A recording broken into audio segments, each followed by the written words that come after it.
আপনারা কি জানেন কিয়ামতের ময়দানে কোন ইমানদারকে, কোন মানুষকে আল্লাহ তাআলা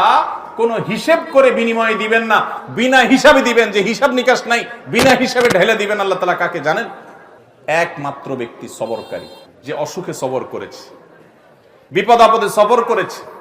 মানুষের কটুকতায় সবর করেছে, অসুখ বিসুখে সবর করেছে,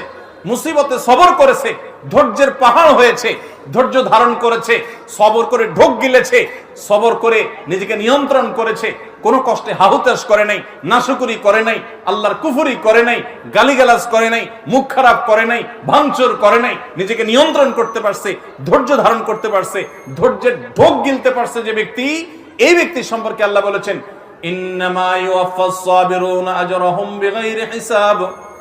সবরকারীদের বিনিময় আল্লাহ রাব্বুল আলামিন কিয়ামতের ময়দানে কোনো হিসাব নিকেশ করা ছাড়া, তুমি নামাজ কয় ওয়াক্ত পড়ছো, রোজার কতগুলোর সওয়াব পাবা, সুবহানাল্লাহ কতবার পড়ছো, আলহামদুলিল্লাহ কতবার পড়ছো, কয়বার কোরআন খতম দিছো, কয়বার কি ভালো কাজ করছো, এই সমস্ত হিসাব নিকেশ নাই বান্দা। তুমি সারা জীবন সবর করেছো, সব ক্ষেত্রে সবর করেছো, আজকে তোমার দেওয়ার ক্ষেত্রে কোনো হিসাব নিকেশ নাই, বিনা হিসাবে আল্লাহ তাআলা ঢাইলা দিবেন।